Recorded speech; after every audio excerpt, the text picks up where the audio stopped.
Sample Magic was actually started almost as an accident.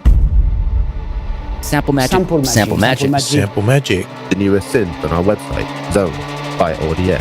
Welcome to Attack Magazine. Hi, I'm Sharooz Raoofi, the original founder of Sample Magic, Audiaire and Attack Magazine.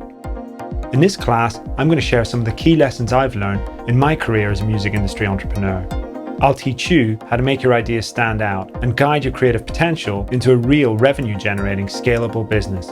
I'd say within a month of starting Sample Magic, we had distributors across the world. Keeping that quality at the forefront, I think, is the best way to scale a small company. We're going to create some samples from scratch.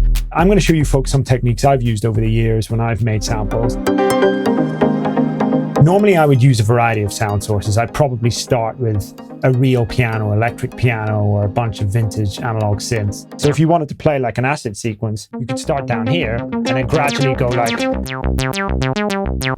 sourcing raw components, mixing and finalizing a sample, and explore how sounds should work together with key tips to truly make your sound stand out.